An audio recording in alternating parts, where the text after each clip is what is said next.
Okay, आज आपण शेतकरी उत्पादक कंपनी व्यवस्थापन आणि संधी या चर्चासत्रात सगळेजण सहभागी झाले आणि गेली जवळजवळ 3-4 तासांपासून तुम्ही सगळे लोक आहात. त्याबद्दल तुमचे आभार नक्कीच मानायला पाहिजे.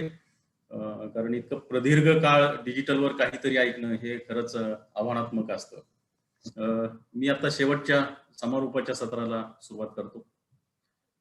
सकाळी उद्घाटनाच्या सत्रामध्ये विलास शिंदे सरांनी शेतकरी उत्पादक कंपनीची गरज अ, आणि नेमक्या त्याच्यातल्या संधी यांचा एक आढावा घेण्याचा प्रयत्न केला. त्यानंतर माझे सहकारी योगेश खिराळे यांनी शेतकरी उत्पादक कंपनी नेमकी कशी स्थापन करायला पाहिजे आणि त्याच्यासाठी काय आवश्यक कागदपत्रांपासून काय काय प्रक्रिया त्याची कशी असते याच्यावर काही एक प्रकाश टाकला. त्यानंतर डॉक्टर सागर यांनी कुठल्या कुठल्या योजना आहेत, केंद्र सरकारच्या असतील, राज्य सरकारच्या असतील, कुठले फंड आहेत आणि त्याचं कसं युटिलायझेशन केलं गेलं पाहिजे याच्यावर काही एक भाष्य केलं. आणि त्यानंतर आता डॉक्टर अश्विनी दरेकर यांनी एफपीसी झाल्यानंतर त्याचा बिझनेस प्लॅन कसा असायला पाहिजे, त्याचा आपण काय पद्धतीने त्याची रचना करायला पाहिजे, काय पद्धतीने स्ट्रॅटेजी करायला पाहिजे याच्यावर त्यांनी प्रकाश टाकण्याचा प्रयत्न केला. हे कुठलीही शेतकरी उत्पादक कंपनी यशस्वी चालवायची असेल तर ही तिन्ही चारी सत्र त्याला अत्यंत मला असं वाटतं पूरक होती. सगळ्यांच्या मनात कदाचित असा प्रश्न असेल, हे सगळं आहे, सरकारच्या योजना आहेत, नियम आहेत, मॅनेज सारख्या काही फॅसिलिटेटर संस्था आहेत, पण नेमकं खरंच असं आजूबाजूला काही घडतं आहे का? तर त्याचं उत्तर मला असं वाटतं की हो, असं आहे. आणि सह्याद्री फार्म्स हे एक आज देशातलं आपण चांगलं उदाहरण असं आपण म्हणू शकू. सह्याद्रीचा नेमका कसा प्रवास झाला? फार्म ऑपरेशन्स पासून तर आंतरराष्ट्रीय बाजारपेठेपर्यंत पोहोचताना सह्याद्रीने नेमका काय काय अप्रोच घेतला, काय काय दृष्टिकोन फॉलो केला, हे आता आपण प्रेझेंटेशनच्या माध्यमातून समजून घेऊ. मी जस्ट प्रेझेंटेशन शेअर करतो. थोडासा वेळेची काही मर्यादा आहे, त्यामुळे काही स्लाइड कदाचित मला स्किप करायला लागतील. मी प्रेझेंटेशन शेअर करतो.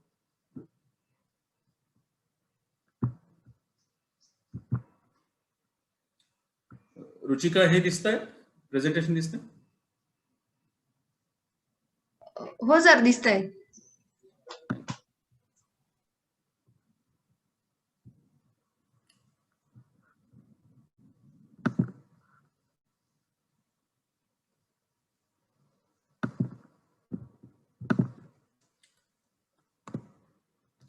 बेसिकली सह्याद्री फार्म्स ही जी काही कंपनी आहे ही शेतकऱ्यांच्या मालकीची, शेतकऱ्यांनी शेतकऱ्यांसाठी चालवलेली अशी एक परिपूर्ण अशी व्यवस्था आहे. आणि याच्यामध्ये एक परिपूर्ण विचार आपण केलेला आहे की शेतकऱ्याच्या बाजूला त्याने कशावर फोकस करायला पाहिजे आणि ग्राहकांच्या बाजूला काय अपेक्षा असतात आणि मग ग्राहकापर्यंत पोहोचण्यासाठी काय आपल्याला करायला लागेल याचा विचार हा पहिल्या दिवसापासून अत्यंत स्पष्ट होता, स्वच्छ होता आणि त्याच्या आधारावरच सह्याद्रीचा प्रवास सुरू झाला. सह्याद्रीचा प्रवास सुरू होण्यापूर्वी शेतीचं एक चित्र आपल्याला समजून घ्यायला पाहिजे. हे अत्यंत व्यवस्थितपणे 10-12 वर्षापूर्वी सह्याद्रीचे विलास शिंदे यांनी हे समजून घेतलेलं होतं. नेमक्या गॅप काय आहे देश पातळीवर, कृषी क्षेत्रातल्या पातळीवर. हे प्रश्न अनेक वेळा आपण ऐकलेले आहेत की आपल्याकडे अल्प जमीन धारणा आहे, आपली कोरडवाहू जमीन जास्त आहे, आपल्याकडे उत्पादकतेचे प्रश्न आहेत, आपण दर्जाकडे दुर्लक्ष करतो, आपला उत्पादन खर्च वाढलेला आहे, किंवा आपले जे काही युवक आहेत नाही म्हटलं तरी ते डायरेक्शनलेस आहेत, दिशाहीन आहेत. आणि ओव्हरऑल असं चित्र सरते शेवटी दिसतं की हा एक सन्मान नसलेला व्यवसाय आहे. पण हे चित्र बदलायला पाहिजे, कारण त्याच्यामध्ये खूप साऱ्या संधी पण इथं दिसत होत्या. ह्या सगळ्या प्रश्नांना खूप जवळून समजून घेतल्यामुळे सह्याद्रीची काही एक रचना करताना थोडंसं सोपं गेलं, डायरेक्शन निश्चित करताना त्याचा फायदा झाला. वैयक्तिक शेतकरी म्हणून आपण जेव्हा काम करू शकत असतो त्यावेळेस आपल्याला काही प्रश्न गेली शतकानुशतक आपण त्याच्यामध्ये अडकलेलो आहोत. एक म्हणजे छोटा शेतकरी, वैयक्तिक शेतकरी हा थेट ग्राहकाला माल विकू शकत नाही, हे आपल्याला माहिती आहे, कारण लॉजिस्टिकच्या ज्या काही किमती असतात त्या परवडू शकत नाही. आपल्याला फार मोठ्या प्रमाणावर जोखीम घेता येत नाही. अगदी आपण मर्यादित प्रमाणात आपल्या काही कृषी निविष्ठा ज्या असतील, बी बियाणं असेल, खत असेल, फार फार तर ड्रीप वगैरे असेल, तिथपर्यंतच आपण खर्च करू शकतो. त्याच्यापेक्षा जास्त भांडवली गुंतवणूक आपल्याला करता येत नाही, कारण ती रिस्क उचलण्याची क्षमता वैयक्तिक शेतकऱ्यात नाही, हे आपल्याला माहिती आहे. बाजारपेठेत काय चाललेलं आहे, आंतरराष्ट्रीय बाजारपेठेत काय चाललेलं आहे, कुठल्या देशातला कधीचा माल देशात आपल्याकडे कधी आयात त्याची होणार आहे, कधी होणार नाही, इतर देशात काय परिस्थिती, अशा स्वरूपाची जी काही माहिती असेल, मग ती उत्पादन पातळी पासून असेल तर बाजारपेठेच्या पातळीवर असेल, ही माहिती आपल्याला छोट्या शेतकऱ्याला मिळणं शक्य नाही. आज थोडंसं डिजिटलमुळे काही एक परिस्थिती तयार झाली, त्यामुळे आपण किमान काही माहिती मिळवतो, पण तीही बरीचशी माहिती ही उत्पादनाच्या आजूबाजूला असते. छोटा शेतकरी थांबू शकत नाही. त्याचं एकदा हार्वेस्टिंग झालं की त्याला तातडीने माल बाजारात आणावा लागतो, कारण त्याला परत पुढे बँकेचं देणं असतं, इतर देणी असतात, कृषी सेवा केंद्राची देणी असतात, त्यामुळे त्याला माल होल्ड करता येत नाही. आणि त्यामुळे जेव्हा सगळ्यांचाच माल एकाच वेळेस बाजारात येतो त्यावेळेस दर पडलेले असतात. हे एक दुर्दैव छोट्या शेतकऱ्यांचं असतं. अर्थातच त्याच्याकडे स्केल नसतं, त्यामुळे तो स्पर्धा करू शकत नाही, थेट शेवटच्या ग्राहकापर्यंत पोहोचू शकत नाही, आणि त्यामुळे शाश्वत अशा पद्धतीने त्याला उत्पन्न मिळत नाही आणि एक चांगलं स्टँडर्ड लाईफ जे आहे ते त्याला जगता येत नाही. त्याचबरोबर तो छोटा असल्यामुळे, त्याच्याकडे स्केल मर्यादित असल्यामुळे तो वाटाघाटी पण करू शकत नाही. निगोशिएशन ज्याला आपण म्हणतो, ती निगोशिएशन पण आपण करू शकत नाही. एकूणातच काय तर त्याची पिळवणूक होत राहते, तो तोट्यात जातो आणि तो आजपर्यंत वंचित राहिलेला आहे. ही जी स्लाइड आहे ही आपल्या भारतीय शेतीतली ही आव्हानं दाखवणारी आहे, आणि ही प्रत्येक टप्प्यावरची आव्हानं आहेत. म्हणजे अल्पभूधारक शेतकऱ्याच्या पातळीवर काय आव्हानं आहेत ही आता आधीच्या स्लाइड मध्ये आपण बघितली. अपुरा वित्त पुरवठा हा एक त्याच्यातला एक मोठा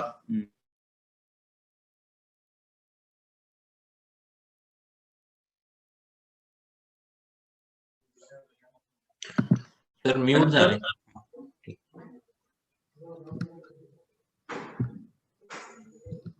आवाज येतोय सर? येतोय. काढणी पश्चात त्या टप्प्यावर पण खूप सारी आव्हानं छोट्या शेतकऱ्यांना आहेत. एकतर वैयक्तिक छोट्या शेतकऱ्याला हे परवडतच नाही की काहीतरी काढणी पश्चात सुविधा उभारावी. त्यानंतर सक्षम व्यावसायिक जे आहेत त्यांचा पण खूप मर्यादित असा सहभाग या सगळ्या यंत्रणेमध्ये असतो. संशोधनाचा वेग आपण बघितलाय, तो खूप मंदावलेला आहे. अनेक पिकांमध्ये अनेक रोग अनेक वर्षांपासून आहे, त्या पातळीवर काही घडत नाहीयेत. प्रशिक्षित मनुष्यबळ आपल्या सेक्टरला मिळत नाहीये. बाजारपेठेच्या पातळीवर आपला थेट संपर्क नसतो. ग्राहकांपर्यंत पोहोचण्याचा जो दृष्टिकोन आहे तो आपला मर्यादित आहे. आपल्याकडच्या रिटेलच्या ज्या बाजारपेठा आहेत, ज्याला आपण किरकोळ विक्रीच्या बाजारपेठा म्हणतो, त्या असंघटित आहेत. त्याचं जाळं कमजोर आहे. प्रक्रिया उद्योग जो आहे तोही विखुरलेला आहे. कुठंतरी काही उद्योग फक्त चालू आहेत. ब्रँड उभारणी बद्दल फारसं अजूनही आपण त्याच्याबद्दल उदासीन आहोत, आणि याही क्षेत्रामध्ये प्रशिक्षित मनुष्यबळाचा अभाव दिसतो आहे. माध्यमांपासून शहरी ग्राहकांपर्यंत सगळ्यांच्या दृष्टीने हा एक चर्चेचा एक आवडता विषय असतो की पारंपरिक कृषी पुरवठा साखळी, की शेतकऱ्याला 10 रुपये मिळतात आणि आम्हाला 80 रुपये किलोनी घ्यायला लागतात. मग त्याची काय कारण आहेत ही आपण वर्षानुवर्ष ही ऐकलेली आहेत. मग त्यामध्ये कमिशन एजंट असतो, होलसेलर असतो, एक्सपोर्टर असतो, किंवा मध्ये इतर जे काही ज्याला आपण मिडलमन म्हणतो ते सगळे असतात. आणि त्यामुळे इथपासून तर कंझ्युमर पर्यंत पोहोचण्यासाठी खूप मोठी किंमत मध्ये मोजायला लागते. तर ह्या सगळ्या प्रश्नांना भिडण्यासाठी काय उत्तर आहे, तर शेतकरी उत्पादक कंपनी हेच आता याला एक सोल्युशन आहे, असं शासन पातळीवर लक्षात आलं, शेतकऱ्यांच्या पातळीवरही लक्षात आलं. खरं तर शेतकरी उत्पादक कंपनी ही म्हटलं तर तशी नवीन कल्पना नाही, हा एक वेगळा फॉर्मॅट आहे. ऑलरेडी आपल्याकडे सहकार खूप वर्षांपासून आहे. 1950च्या आसपास पहिला सहकारी साखर कारखाना महाराष्ट्रात सुरू झाला. दुधाचे अनेक उद्योग ऑलरेडी आहेत. अमूलचा आज वारंवार उल्लेख झाला. तर सहकार्याची ही मॉडेल्स ऑलरेडी आपल्याकडे आहे. बचत गट किंवा स्वयंसहायता गटाचं काही एक काम चालू होतं. तर त्याच्या पुढच्या टप्प्यावर जर जायचं असेल, मला थेट शेवटच्या ग्राहकापर्यंत जर पोहोचायचं असेल, तर मला आता वेगळ्या फॉर्मॅटकडे जायला लागेल आणि तो आत्ताचा अलीकडचा फॉर्मॅट म्हणजे उत्पादक कंपनी, सहकार आणि कॉर्पोरेट याचं एक hybrid, मग त्याला आपण मराठीमध्ये संकरित असं मॉडेल, त्या मॉडेलकडे आपण आता बरीच प्रगती केलेली आहे. आणि मग सह्याद्री फार्मर प्रोड्युसर कंपनीने ह्या सगळ्या मुद्द्यांचा आपल्या वाटचालीत विचार केलेला आहे. 2011 साली सह्याद्रीची स्थापना झाली की जी 100% शेतकऱ्यांच्या मालकीची कंपनी आहे आणि ती शेतकरीच चालवतात. याच्यामध्ये प्रमुख उद्देश जो होता तो म्हणजे शेतकऱ्यांच्या प्रश्न जे आहेत त्याच्या उपाययोजना शोधणं आणि शेतीला किफायतशीर व्यवसाय करणं, ज्याच्यामुळे कृषी आणि ग्रामीण समाज हा शाश्वत विकास साधू शकेल. हे 10 वर्षापूर्वी 11 वर्षापूर्वी विलास रुचिका, कदाचित तुमचं हे माईक म्यूट करायला लागेल प्लीज.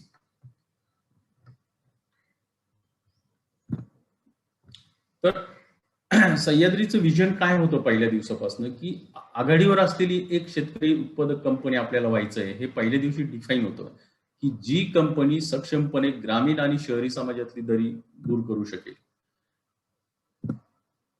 विजन मांडताना, विजन निश्चित करताना सर्व शेतकऱ्यांसाठी कोणत्याही परिस्थितीत शेती ही किफायतशीर आणि शाश्वत व्यवसाय कशी करू शकेल हे विजन मांडलं गेलं. अनेक वेळा अनेक शेतकरी उत्पादक कंपन्या खूप चांगलं काम करतात, पण बऱ्याचशा वेळा ती परिस्थिती आदर्श अशी परिस्थिती असते. पण जेव्हा एखादं संकट येतं, मग ते नैसर्गिक संकट असेल, ते बाजारपेठेतले संकट असेल किंवा आणखीन तत्सम स्वरूपाचं संकट असेल, त्यावेळेस त्या डगमगायला लागतात. आणि म्हणूनच सह्याद्रीने हा अप्रोच ठेवला की कोणत्याही परिस्थितीत आपण मात्र हा शाश्वत व्यवसाय करायला हवा आणि त्या पद्धतीने आजपर्यंत सह्याद्री काम करत आलं.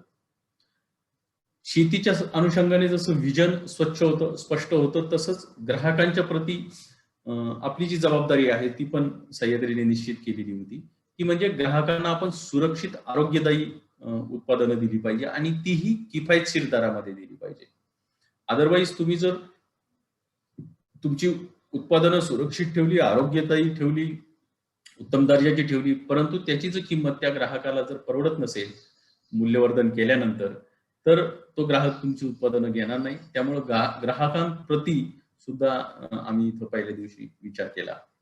हा सगळा शेतकऱ्यांचा आणि त्याचबरोबर ग्राहकांचा असा दोघांचा विचार करत असताना पर्यावरणाचा सुद्धा विचार सह्याद्रीने पहिल्या दिवशीपासून ठेवलेला आहे. कारण आज जगभरामध्ये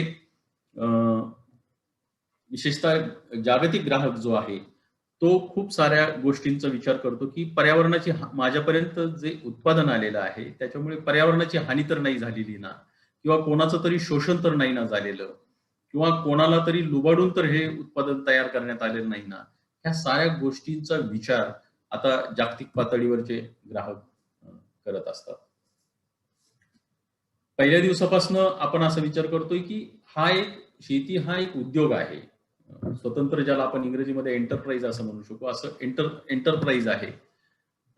आणि प्रत्येक शेतकरी हा उद्योजक आहे, असाच जर आपण विचार करायला सुरुवात केली तरच आपण चांगल्या यशस्वी उद्योगाची आपण वाटचाल करू शकू. आणि म्हणून आम्ही वेगवेगळे जे टप्पे आहेत शेतीतले, त्या टप्प्यांवर स्वतंत्रपणे विचार केला, स्वतंत्रपणे त्याची स्ट्रॅटेजी आम्ही निश्चित केली. एक म्हणजे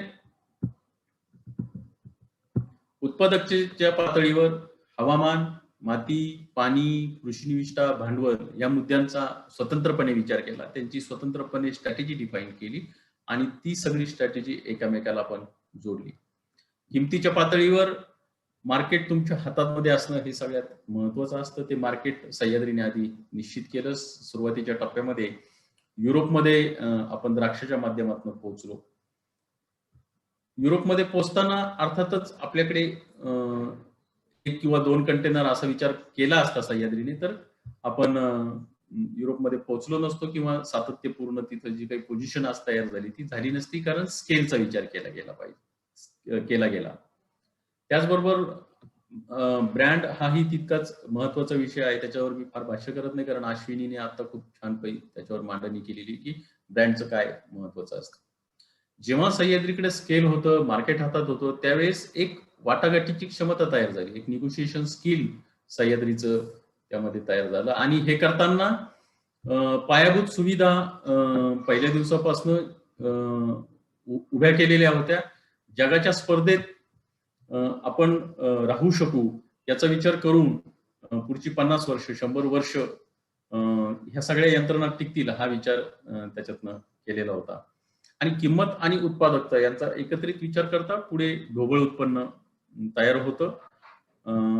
उत्पादन खर्च त्याच्यातनं वजा केला की आपल्याकडे निव्वळ नफा उरतो. हे करत असताना भांडवलावर व्याज, मनुष्यबळ, खतं, औषधं, मशागत या खर्चांचा विचार आपण शेतीच्या पातळीवर पाहायला शेतकऱ्यांना शिकवलं. आज सह्याद्रीचं स्ट्रक्चर काय आहे, तर सह्याद्री फार्मर प्रोड्युसर कंपनी जी आहे ही एक मुख्य कंपनी आहे. आणि त्यानंतर आता एक रिटेल म्हणजे ग्राहकांपर्यंत पोहोचण्यासाठी म्हणून एक आपण वेगळी स्वतंत्र उपकंपनी काढलेली आहे. 726 समभागधारक मुख्य कंपनीमध्ये आहेत. आणि सह्याद्रीच्या आज जवळजवळ 11 आणि अजून एक 8 अशा जवळजवळ 19 इतर काही ग्रुप कंपन्या आपण स्थापन केलेल्या आहेत. ह्या कंपन्या करताना आपण पीक निहाय ह्या सगळ्या कंपन्या केलेल्या आहेत. इथं जर तुम्ही बघत असाल तर द्राक्ष, टोमॅटो, केळी, भाजीपाला, डाळिंब, फुलं, पेरू अशा प्रत्येक पीक निहाय आपण कंपन्या स्थापन केलेल्या आहेत. 2023चं उद्दिष्ट हे आधीच सह्याद्रीने डिफाईन केलेलं होतं आणि 2023 पर्यंत 3 लाख ग्राहकांपर्यंत पोहोचणं उद्दिष्ट. 3 लाख ग्राहकांकडे जेव्हा मला पोचायचं असेल त्यावेळेस 3 लाख ग्राहकांना किती उत्पादन लागेल त्याचा एक काही विचार केला. आणि किमान साधारणतः हे उत्पादन करण्यासाठी 50,000 शेतकऱ्यांची गरज याच्यासाठी लागेल असा एक अंदाज आम्ही बांधला. आणि आज जवळजवळ 10,500 शेतकरी सह्याद्री बरोबर जोडले गेलेले आहेत. सह्याद्रीची जी रचना आहे ती ज्याला आपण टायर सिस्टीम म्हणतो, त्रिस्तरीय अशा प्रकारची ती रचना आहे. पहिला टप्पा जो आहे शेतकरी, दुसऱ्या टप्प्यावर पीक निहाय शेतकरी उत्पादक कंपन्या आहेत. आधीच्या स्लाइडमध्ये तुम्ही बघितलं की केळीची स्वतंत्र शेतकरी उत्पादक कंपनी आहे, डाळिंबाची स्वतंत्र उत्पादक कंपनी आहे. आणि त्यानंतर मुख्य सह्याद्री फार्मर कंपनी. आणि त्यानंतर मग ग्राहक पातळीवर आता आपण B2B ला सेवा देणारी एक कंपनी आपण निर्माण केली आहे. आणि किरकोळ विक्रीसाठीची एक रिटेल कंपनी पण आपण आता कार्यरत आहे. ह्या प्रत्येक टप्प्यावर काय नेमकं करायचं याच्याबद्दलची अत्यंत स्पष्टता. शेतकऱ्याच्या पातळीवर त्याला फक्त उत्पादनाचंच काम त्याने केलं पाहिजे. त्याचा वेळ मार्केटमध्ये जाऊ नये, पुढच्या काढणी पश्चात तंत्रज्ञानाच्या सेवा सुविधांसाठी जाऊ नये किंवा इतर गोष्टींसाठी जाऊ नये. तर त्याने पूर्ण लक्ष हे उत्पादनावर ठेवावं, उत्पादकतेवर ठेवावं. आणि ग्राहकांना काय पद्धतीचं कुठल्या दर्जाचं उत्पादन हवं आहे त्याच्यावर त्याने पूर्ण लक्ष केंद्रित करावं असं पहिल्या दिवशीपासून सह्याद्री आपल्या मेंबर शेतकऱ्यांना आम्ही सांगतो आहोत. तेच कंपनीच्या लेव्हलवर नेमकं काय केलं गेलं पाहिजे त्याच्याबद्दल पण पुरेशी स्पष्टता होती.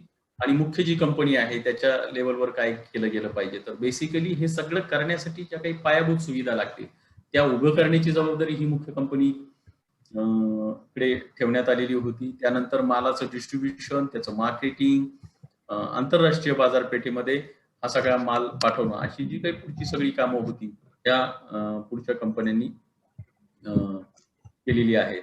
सो प्रत्येक टप्प्यावर आपण नेमकं काय करायला पाहिजे हे आखून घेतलं असल्यामुळे गेली 11 वर्ष आम्ही त्याच लाईनवर आता काम करतो आहोत. सो ओव्हरऑल अनेकांना विशेषतः या स्लाइड बद्दल खूप उत्सुकता असते की नेमकी बिझनेस स्ट्रॅटेजी सह्याद्रीची काय आहे. तर आधीच्या स्लाइडमध्ये मी जसं म्हणालो तसं प्रत्येक टप्प्यावर आपण काही एक परिणामकारक व्यवस्थापनाच्या रचना निर्धारित केलेल्या होत्या. शेत पातळीवर उत्पादकता आणि दर्जामध्ये सुधारणा याच्यावर सगळं लक्ष केंद्रित केलेलं होतं. त्यानंतर काढणी पश्चातच्या टप्प्यावर काही एक परिणामकारक व्यवस्था बसवण्याचा प्रयत्न केला. आणि पुढचा टप्पा जो होता तो मार्केटिंग. मग पहिल्या टप्प्यात आपण निर्यातीवर जास्त भर दिला. त्याचबरोबर उत्पादन खर्चाचा पुरेपूर वापर व्हावा म्हणून काही वेळा म्हणजे जेव्हा विशेषतः बाजारपेठेमध्ये बाजार कोसळतात किंवा जास्तीचं उत्पादन किंवा पुरवठा याच्यामध्ये काही एक गॅप तयार होतो तेव्हा प्रक्रियेकडे आपण हा सगळा माल पाठवतो आणि किमान हमीभाव त्याच्यातनं मिळण्याची शक्यता तयार करतो. तर ओव्हरऑल जर आपण स्ट्रॅटेजी म्हणून विचार केला तर जास्तीत जास्त परतावा प्रत्येक स्टेक होल्डरला मिळाला पाहिजे, हा एक दृष्टिकोन सह्याद्रीने ठेवलेला होता. हे आकडे आपल्या दृष्टीने खूप महत्वाचे आहे. 2012 पासून तर 2021 पर्यंत किती रेव्हेन्यू आपण, किती महसूल आपण तयार केला आणि निव्वळ नफा आपण त्याच्यातनं किती मिळवला. तुम्ही जर बघितलं तर 2012 ला 14 कोटी रुपये इतका रेव्हेन्यू आपण मिळवलेला होता आणि तुम्ही जर हे सगळे टप्पे बघितले तर त्यामध्ये 10%, 20%, 25% अशी वाढ आपण मिळवलेली आहे आणि 2021 मध्ये 525 कोटी पर्यंत आपण पोहोचलो आणि हे मधले जे आकडे दिसत आहेत हे नफ्याचे आकडे आहेत. तर गेल्या वर्षीचा नफा जवळजवळ 26 कोटी इतका होता. आता अनेकांना प्रश्न पडेल, मगाही डॉक्टर अश्विनी यांनी एक उल्लेख केला की सह्याद्रीकडे गुंतवणूक कशी आली. तो फक्त मी त्यांनी केलेला उल्लेख फक्त दुरुस्त करतो की आंतरराष्ट्रीय बँकांनी त्यांची गुंतवणूक केली. ऍक्च्युअली स्टोरी तशी नाहीये.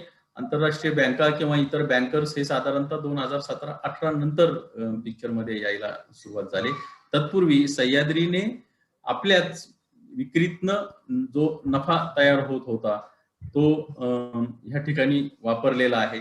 त्यामुळे सुरुवातीच्या टप्प्यात तुमच्यासारख्या छोट्या शेतकरी उत्पादक कंपन्यांना बँकर्स ज्या पद्धतीने काय लवकर कर्ज देत नाही ती अडचण सह्याद्रीच्याही वाट्याला आलेली होती. पण इतकी ताकद पुढे तयार झाली की 2017-18 नंतर मग बँकर्स इकडे यायला लागले. तर आपणच आपल्या विक्रीतनं केलेला नफा हा तिथंच वापरणं, हे जे काही बिझनेस मधलं सूत्र असतं की धंद्यातला नफा हा तिथंच वापरावा, ते सूत्र सह्याद्रीने पुरेपूर पाळलं आणि आज मितीला जर तुम्ही बघितलं तर जवळजवळ 100 कोटीचा राखीव निधी सह्याद्रीकडे आहे आणि जवळजवळ 55 कोटींचं शेअर कॅपिटल सह्याद्रीकडे आहे. त्यामुळे आपल्याला लागणारं भांडवल हे आपल्यालाच तयार करायचं आहे, हे मात्र प्रत्येकाने आपल्याला लक्षात ठेवायला पाहिजे. हे सगळे जे काही आकडे दाखवले मी, हे सगळे नेमके कुठून आले तर हे सुरुवातीच्या टप्प्यामध्ये सगळे द्राक्षाच्या व्यवसायातनं आले. पहिला सह्याद्रीचा जो टप्पा होता तो द्राक्षाच्या मूल्य साखळीचा टप्पा होता. थोडस अजून जर मागं जायचं झालं तर काही एक वैयक्तिक प्रवास आपल्याला सह्याद्रीचा समजून घ्यायला लागेल. विलास शिंदे 1998 साली त्यांनी एमटेक झाले ते आणि त्याच वेळेस त्यांनी एक 10 शेतकऱ्यांना घेऊन, म्हणजे अवघ्या 9 एकरवर इतकी जमीन त्यावेळेस त्यांनी जी काही एक प्रोप्रायटरीशिप फर्म सुरू केली 2004 ला, अवघे 10 शेतकरी होते आणि पुढे टप्प्याटप्प्याने पुढच्या 6-7 वर्षापर्यंत जवळ 400 कंटेनर पर्यंत हा सगळा प्रवास झाला आणि 12-13 पर्यंत त्यांची जी काही एक वैयक्तिक संस्था होती ती 53 कोटी पर्यंत तिचा प्रवास झालेला होता. आता जर आपण भारताच्या द्राक्ष निर्यातीचं जर चित्र पाहायचं झालं सह्याद्रीचं, तर आता आधी जसं मी सांगितलं तसं एक 2013 पर्यंत 450 कंटेनर्स होते आणि 2019 पर्यंत 1458 कंटेनर पर्यंत आपला प्रवास झाला आणि गेली 2 वर्ष म्हणजे 2020 आणि 2021 आपण साधारणतः 1000 कंटेनरच्या आसपास आलो. या 2 वर्षी अर्थात तुम्हाला सगळ्यांना कल्पना आहेच की कोरोनामुळं जी काही पडझड सगळ्याच क्षेत्रात झाली ती याही क्षेत्रात झाली आणि त्याचा फटका द्राक्षाच्या उत्पादकांना बसलेला आहे. देशभरातलं जर द्राक्षाचं निर्यातीचं क्षेत्र आणि त्याच्यातला जर वाटा बघितला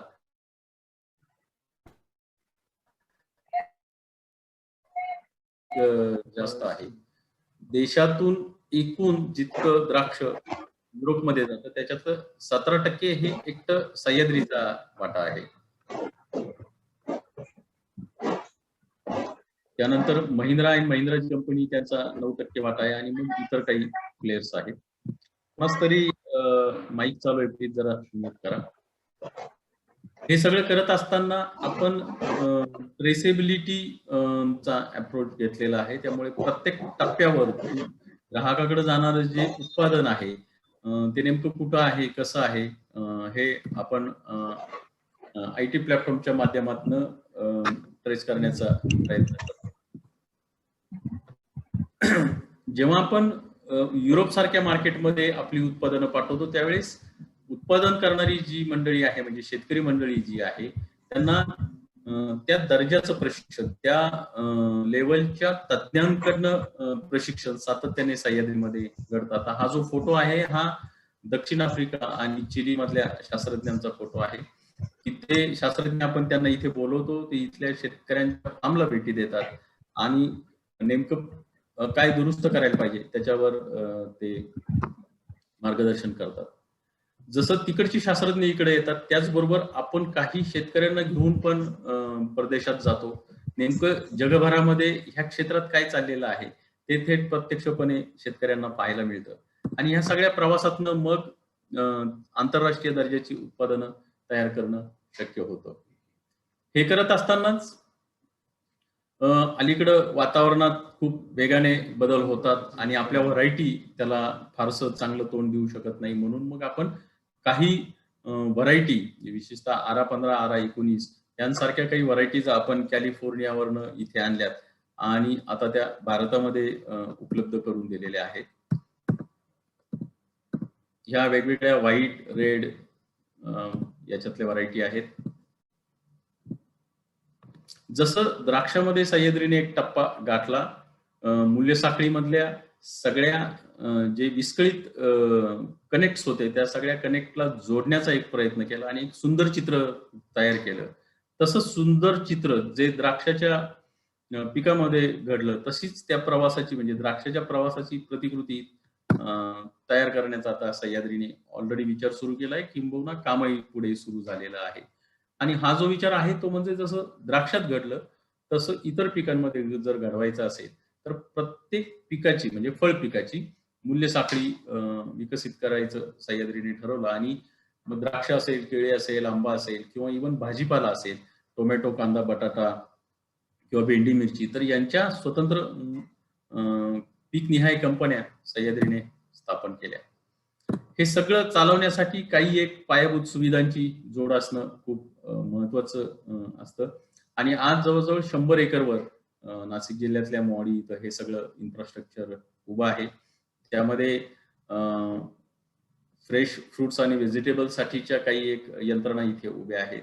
काही प्रक्रियेचे काही यंत्रणा इथे उभ्या आहेत आणि काही मूल्यवर्धनासाठीच्या काही यंत्रणा उभ्या आहेत. त्याचबरोबर माती परीक्षण प्रयोगशाळा, पानदेट परीक्षण प्रयोगशाळा, जैविक खते, औषधे लॅब अशा काही सुविधा की ज्या शेतकऱ्यांना आवश्यक आहेत त्या सुविधा देण्याचा सह्याद्री प्रयत्न करत आहे. तुमच्यापैकी कदाचित काही लोकांनी सह्याद्रीच्या कॅम्पसला भेट दिलेली असेल. साधारणतः हे असं चित्र इथं आल्यानंतर तुम्हाला पाहायला मिळतं. ही वेगवेगळी जी ऑपरेशन्स आहेत त्याचे काही फोटोग्राफ्स आहेत.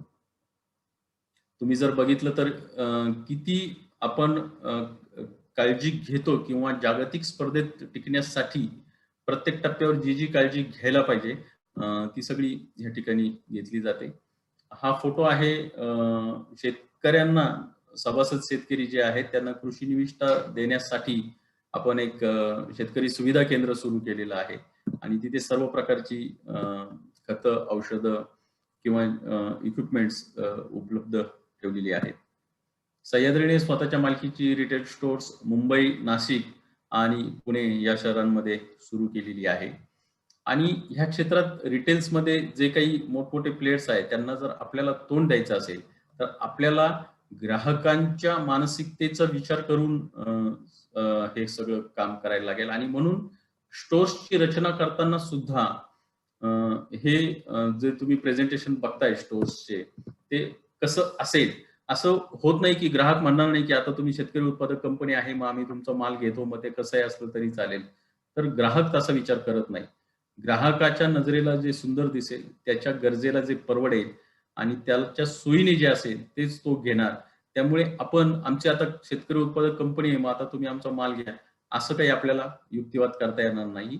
त्यामुळे बाजारपेठेत जे कोणीही स्पर्धक असतील त्यांच्या तोडीला तोड आपल्याला उतरायला लागेल आणि ह्या स्टँडर्डचा आपण पहिल्यापासून विचार करतो आहोत. हे सगळं करत असताना आपल्याला पारदर्शकता असणं खूप महत्वाचं असतं आणि पारदर्शकता ही काही एक प्रक्रियेमधनं येत असते आणि त्याच्यासाठी काही व्यवस्था शासकीय पातळीवर वेगवेगळ्या विभागांनी केलेली असते, वेगवेगळ्या देशांनी केलेली असते आणि ही इतकी सारी सर्टिफिकेशन तुम्ही जी बघताय ही सह्याद्रीकडे आहेत. त्याच्यावर अगदी आंतरराष्ट्रीय देशांतर्गत व्यवस्थेतली सर्टिफिकेट पासून आंतरराष्ट्रीय पातळीवर लागणारी सर्टिफिकेट सह्याद्रीने मिळवलेली आहे आणि त्यांच्या नॉर्म्स नुसारच सह्याद्रीचा माल थेट शेवटच्या ग्राहकांपर्यंत पोहोचतो. हे इतकं स्टँडर्ड आपण मेंटेन करत असल्यामुळे इथं जर तुम्ही बघितलं तर कुठल्या कुठल्या ग्राहकांपर्यंत आपण पोहोचलेलो आहोत. त्याच्यामध्ये देशातले रिलायन्स असेल, बिग बास्केट असेल, मॅप्रो असेल, हे हे ब्रँड आहे किंवा आंतरराष्ट्रीय पातळीवरचे एडेका असेल किंवा डोल असेल, ह्या ब्रँड पर्यंत आपण पोहोचलेलो आहोत. देशभरात जवळजवळ 42 जगभरात जवळजवळ आपण 42 देशांमध्ये आपली उत्पादनं जात आहेत. हे सगळं का होतं म्हणजे सह्याद्रीचा नेमका युएसपी काय आहे, वेगळेपण काय आहे? म्हणजे मग डॉक्टर अश्विनी दरेकरांच्या बिझनेस प्लॅनच्या सत्रामध्ये त्यांनी युएसपी म्हणजे युनिक सेलिंग प्रपोजिशन, वेगळेपण काय आहे तुमचं याच्याबद्दल काही एक भाष्य केलेलं होतं आणि इथं सह्याद्रीचं वेगळेपण काय आहे हे दाखवण्याचा आपण प्रयत्न करतो. भारतामधली ही पहिली अशी एफपीओ आहे की जी ब्लॉकचेन या तंत्रज्ञानाचा वापर करते आहे आणि त्याचबरोबर एक्सपोर्ट क्वालिटी आणि एक्सपोर्ट त्याचबरोबर देशांतर्गत बाजारपेठेमध्ये पण काही एक स्टँडर्डने उत्पादनं घेऊन जाण्याचा आपण प्रयत्न करतो. जगभरामध्ये ग्राहक म्हणून जपान आणि युरोप हे अत्यंत क्लिष्ट देश म्हणून गणले जातात. मात्र त्याही बाजारपेठेमध्ये सह्याद्रीचा माल स्वीकारला गेलेला आहे. नवे वर्षानुवर्ष तो माल तिथे जातो आहे. याच्यावर तुम्हाला कल्पना येईल की आपण उत्पादन पातळीवर फार सारं लक्ष केंद्रित करतो, पण तिथून पुढे जाताना आपण किती काळजी घेतली पाहिजे, किती आपला बेंचमार्क उंच असला पाहिजे जो सह्याद्री करत आहे. त्यामुळे जपान आणि युरोप सारख्या मार्केटमध्ये सुद्धा आपल्याला सातत्य राखता आलेलं आहे. काही नोंद घेण्यासारखे काही मुद्दे आहेत. हिंदुस्तान युनिलिव्हर किंवा HUL हा ब्रँड तुम्ही अनेकांनी ऐकलेला असेल आणि त्यांचे किसान म्हणून जो ब्रँड आहे, किसान केचप आपण आपल्या घरी पण अनेक लोक वापरत असतील. तर हिंदुस्तान युनिलिव्हरचं हे फायनल प्रॉडक्ट जे आहे ते सह्याद्रीमध्ये बनवलं जातं. ही खूप सगळ्यांच्या दृष्टीने खरं तर शेतकरी उत्पादक कंपन्यांच्या दृष्टीने ही आनंदाची आणि त्याचबरोबर एक प्रेरणेची अशी गोष्ट, एक चांगलं उदाहरण आहे. जर तुमच्याकडे चांगल्या क्षमता असतील, तुमच्याकडे जर चांगल्या यंत्रणा तुम्ही जर उभ्या केलेल्या असतील, तुमच्याकडे जर स्केल असेल, तर HUL सारखे मोठे ब्रँड तुमच्याकडे येऊ शकतात आणि त्याच्यातनं तुम्हाला काही एक शाश्वत उत्पन्न कायमसाठी तयार होऊ शकतं. आणि खरं तर हीच संघटितपणाची शक्ती आहे. म्हणजे सह्याद्री आणि HUL ही अशी स्टोरी की जी प्रत्येक शेतकरी उत्पादक कंपनीच्या मनामध्ये आत्मविश्वास निर्माण करू शकते. HUL हा खूप मोठा ब्रँड आहे, पण इतरही अनेक खूप सारे ब्रँड असू शकतात की जे इतर छोट्या छोट्या शेतकरी उत्पादक कंपन्यांना टॅप करणं शक्य आहे आणि म्हणून मुद्दाम ही स्लाइड मी मुद्दाम दाखवतो आहोत. शेतकऱ्यांच्या मालकीच्या रिटेलच्या साखळ्या असाव्यात का, असा एक सातत्याने प्रश्न विचारला जातो आणि त्याचं उत्तर हो असं सह्याद्रीने निश्चित केलं. कारण ग्राहकांच्या काही एक अपेक्षा असतात, त्या जर सगळे पॉइंट्स उत्पादनापासून त्याच्यापर्यंत पोहोचण्यासाठी ह्या सगळ्या पॉइंट्सवर जर आपला कंट्रोल असेल तर आपण त्यांचं समाधान करू शकतो. ग्राहकाला नेमकं काय हवं असतं, तर त्याला एक सुरक्षित, आरोग्यदायी आणि किफायतशीर दरामध्ये सगळी उत्पादनं हवी असतात. ट्रेसेबिलिटी त्याला हवी असते की तुम्ही फक्त सांगते की नाही आमचं हे ऑर्गॅनिक आहे, तुम्ही घ्या. तर आता त्याच्यावर कोणी विश्वास ठेवणार नाही आणि म्हणून तंत्रज्ञान इथं खूप मोठा रोल करतं आणि शेतकरी सह्याद्री ही सारी तंत्रज्ञानाची जी साधनं आहे ती आता वापरते. त्याचबरोबर शेतकऱ्याच्या पण काही अपेक्षा असतात. त्याला एक शाश्वत उत्पन्न कायमस्वरूपी हवं असतं आणि याच्यामध्ये पारदर्शकता शेतकऱ्याला अपेक्षित असते. कारण आज माझ्याकडनं कोणतरी 10 रुपयांनी माल घेतं, पलीकडे जाऊन काहीतरी 60 रुपयांनी विकतं. मधले पैसे कुठं जातात मला माहित नाही.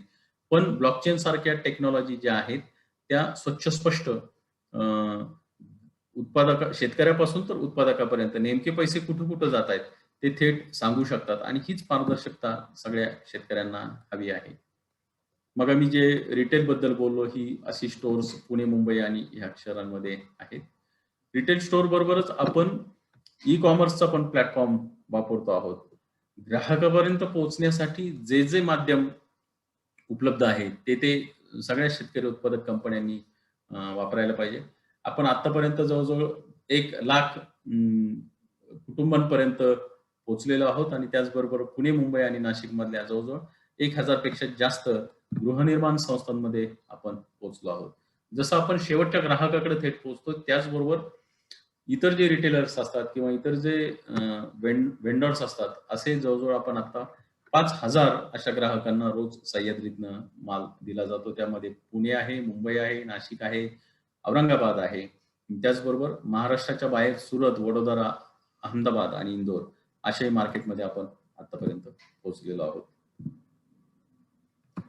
घाऊक विक्रीचं देशभर जाळं आपलं आहे. होलसेल विशेषतः FMCG ची आपली जी काही प्रोडक्ट्स आहेत ते आपण देशभर जवळजवळ 40 बाजारपेठेत आपली पोहोचलेली आहेत आणि 700 वेगवेगळे या क्षेत्रातले व्यापारी किंवा तत्सम संस्था आपल्याशी जोडल्या गेलेल्या आहेत.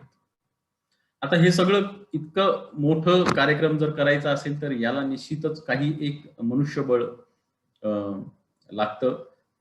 कारण हा खेळ रोज चालवायचा आहे. त्याच्यामुळे तुमच्या भागामध्येच तुमच्या आजूबाजूला असलेल्या ग्रामीण युवक असतील, युवती असतील किंवा जे काही टॅलेंट असेल त्यांनाच तुम्हाला घेऊन पुढे जायला लागेल.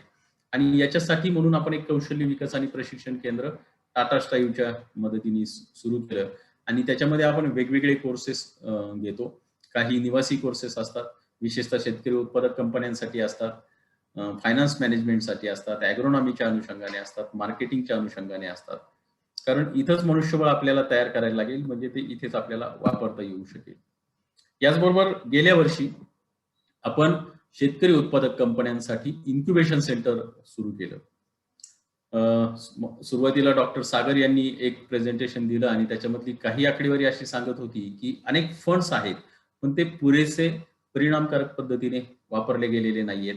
कारण त्यांचे काही एक नॉर्म्स होते की तुमच्याकडे किमान इतके लाख रुपये असायला पाहिजे तरच तुम्हाला इक्विटी ग्रँट तेवढीच मिळू शकेल किंवा किमान तुमच्याकडे 500 सभासद शेतकरी पाहिजे तरच इतकं तुम्हाला फंड्स मिळू शकतील.